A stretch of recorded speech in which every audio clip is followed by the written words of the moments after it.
Hi, I'm Ms. Vu. Let's look at probability and the basic key terms today.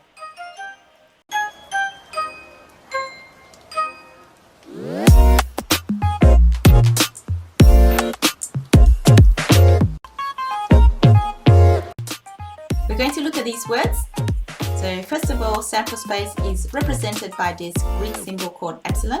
And the sample space is the set of all possible outcomes, everything that can appear. And for example, if you roll the dice, the sample space would be 1, 2, 3, 4, 5 and 6, all the numbers that can appear. Each of these are called outcomes.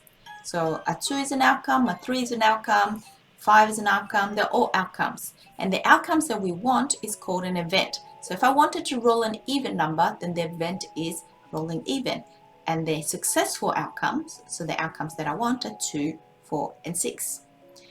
We use that terminology to describe how we work out the probability of an event. So probability of what I want, an event, is equal to the number of successful outcomes, so in this case there are 3 successful outcomes, over the total number of outcomes. In this case we have 6 in our total number of outcomes, so 3 over 6. And you always have to simplify, so that's 1 over 2. Let's have a look at a deck of cards. A lot of probability questions contain this. So here we have the red suits. Here we have the black suits. See all these black ones and all these red ones. The first suit over here, so each of these rows is called a suit, these shapes. So the first row is hearts, the second one is diamonds, that's clubs, and that bottom one is spades. Make sure you memorize these words. Here we have the aces, there are 4 of them. And we have the numbers 2 to 10, so these are called the number cards. And over there we have the picture cards. So there are 52 cards in a deck, so in total 52, and we don't include jokers unless the question tells us to add jokers to it. 26 of these cards are red and 26 are black.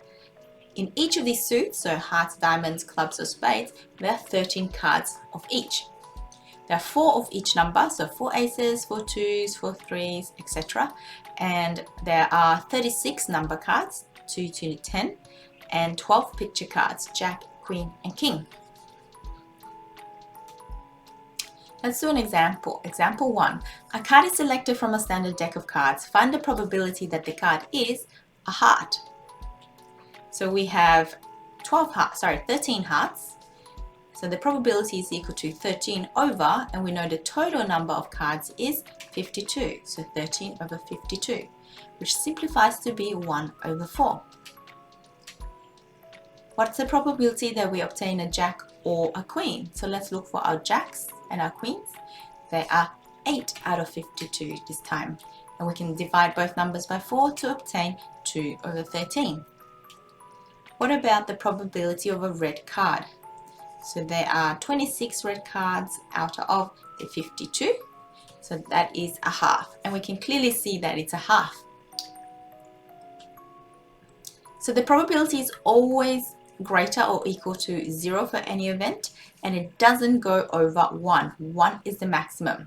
So 1 is 100% or it definitely will happen, and 0 means it's never going to happen. Example 2. A random experiment results in 1, 2, 3 or 4. If the chances or probability of obtaining 1 is 0.1, the probability of 2 is 0.2, and the probability of 3 is 0.3, what is the probability of 4? So we know that if we add all the probabilities, it always adds up to 1.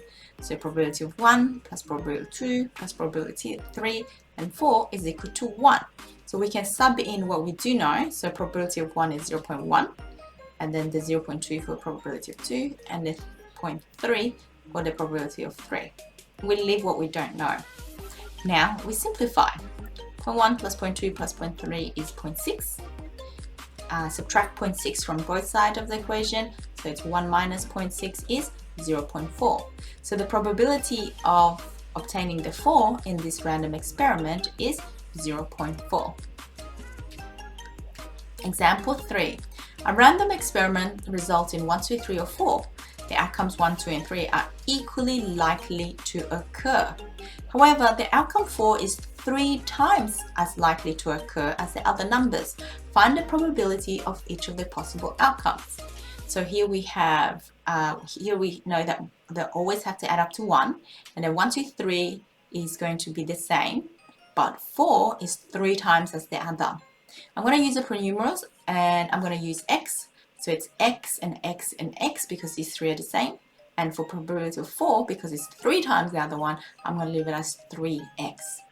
So when we add that, that's 6x equals to 1, or in other words, x is equal to 1/6.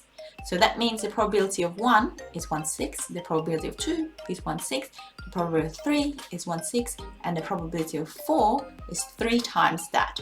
So 3 times 1/6 is 3/6, or in other words, a half. And you can check that, because if you add the 4 probabilities, it should add up to 1. So 1/6 plus 1/6 plus 1/6 is 3/6, or half, plus a half is 1.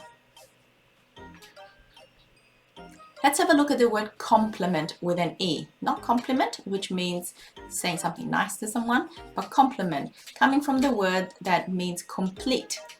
So complement with an E. So if you have an event occurring, the complement of that is the event not occurring. So for example, if the event is I want less than 5, so that is 1, 2, 3, 4, then the event, the complement of that is not less than 5, which is 5 and 6. So complement, it's almost like the opposite, but it's not quite the opposite. It's what completes the outcomes. So the probability of less than 5 would be 4 out of 6, or 2/3. The probability of not less than 5 is 2 out of 6, or in other words, 1/3. And the complement means complete. The probabilities will always add to 1. So we use the symbol, let's say if we use the letter A for the event that we want, or B or any letter, then the event not occurring will be that letter with a dash. So that dash means the complement of A, or not A. You'll see that I'll use these two phrases very often interchangeably.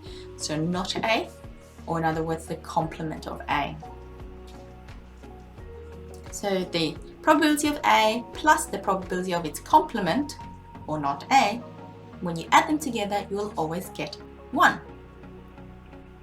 You'll see from Venn diagrams that if this is A, then this is the complement of A. And you can see that if I add these two pictures together, the whole thing, or 1, is colored in.